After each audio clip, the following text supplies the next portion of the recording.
Então, o primeiro componente que a gente vai ver, vamos entrar na família dos resistores aí. A gente tem esse resistor convencional, né?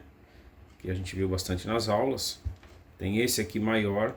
Que o que muda entre os dois, é claro que está mudando os valores aqui, que são valores diferentes, mas desse tamanho para esse tamanho é a potência, tá? Se a gente medir a resistência, ela não vai alterar a potência. Tem certas situações que a gente precisa de um resistor que ele seja variável. Dá um exemplo para vocês aí.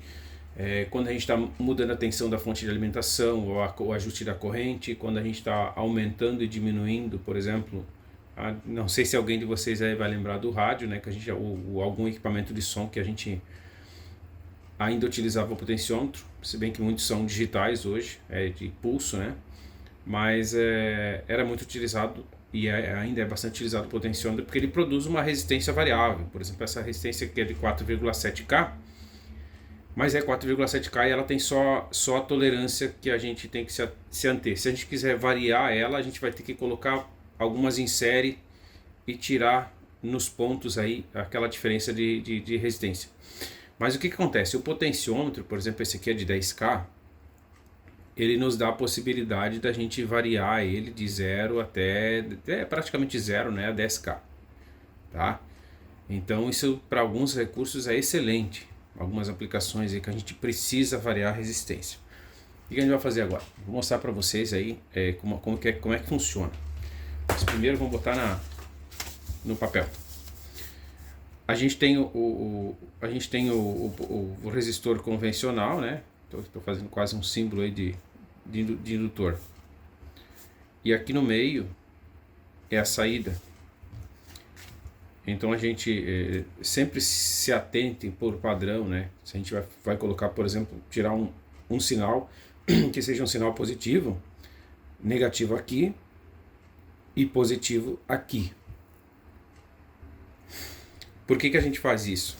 Porque a gente vai trabalhar sempre no sentido horário, né? Então, estou diminuindo para cá, estou aumentando para cá.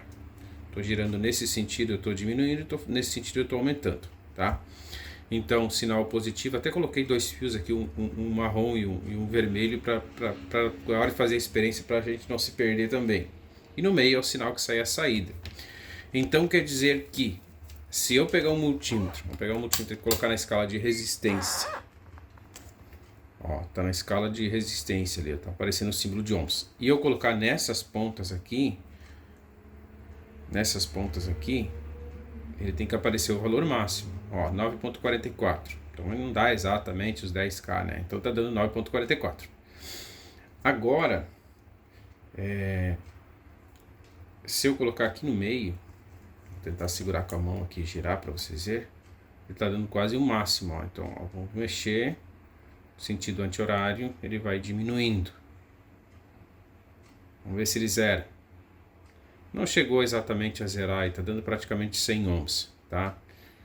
Então quando a gente considera para algum projeto, a gente não bota zero totalmente, não quer que zere ele, pode botar até um resistor aqui de 1K, alguma coisa, para não deixar chegar no mínimo, tá? Mas é isso que acontece. Por que é interessante vocês aprenderem a medir um potenciômetro assim? Porque em algumas situações vocês vão pegar, por exemplo, o potenciômetro que ele tem uma pista de carbono, né? Quando a gente gira aqui, ele tem como se fosse uma... Imagine vocês aqui que ele tem na saída aqui, ele tem uma pista assim dentro. E a outra, que é essa do meio aqui, que ela fica passando por cima. Tá? Se o potenciômetro é muito antigo, isso aqui começa a gastar. E aí começa a dar mau contato. E aí o potenciômetro falha. Então quando vocês estão fazendo essa medida aqui, chega um momento que ele dá uns saltos, tá? Se é, por exemplo, uma fonte, ela vai pular a tensão. Se é um equipamento de áudio, você vai perceber drasticamente que ele vai dar um chiado, ele vai mexer de uma maneira bem desagradável o áudio, tá? Então é interessante saber medir.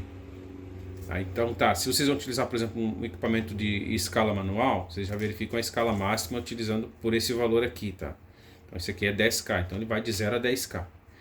Tem vários valores aí, 0 a 47, 470K, 1 mega, tem uma infinidade de valores de potenciômetro, tá bom?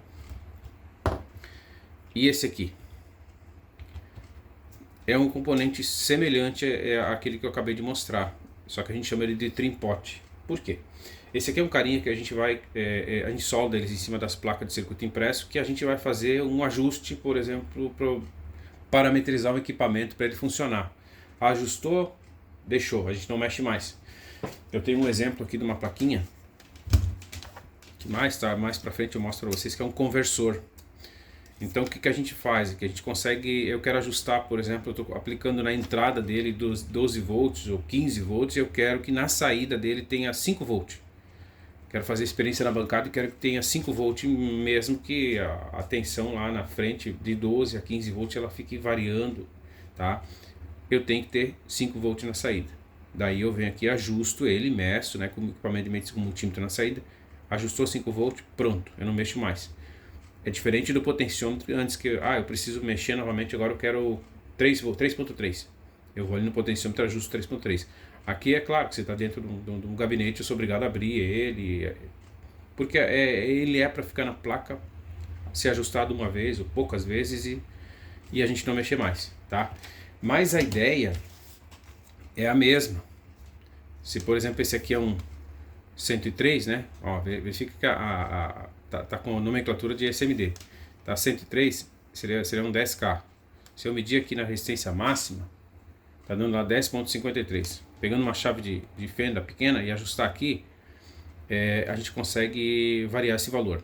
Tem um outro detalhe, esse aqui é um potenciômetro multivoltas. Então ele dá mais ou menos aí umas 20 voltas. Então a gente consegue uma precisão de ajuste muito melhor que o potenciômetro ali, que praticamente não tem nenhuma volta completa, tá? Então algumas aplicações, quero fazer um ajuste, por exemplo, do brilho do LCD, do display de LCD. Esse cara pode ser utilizado para isso também, tá?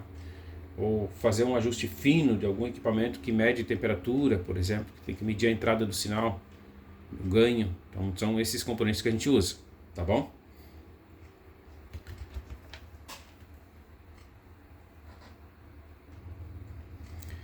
Agora um componente de particularidade para mostrar para vocês que é um NTC. Tá? Existe o PTC e existe o NTC.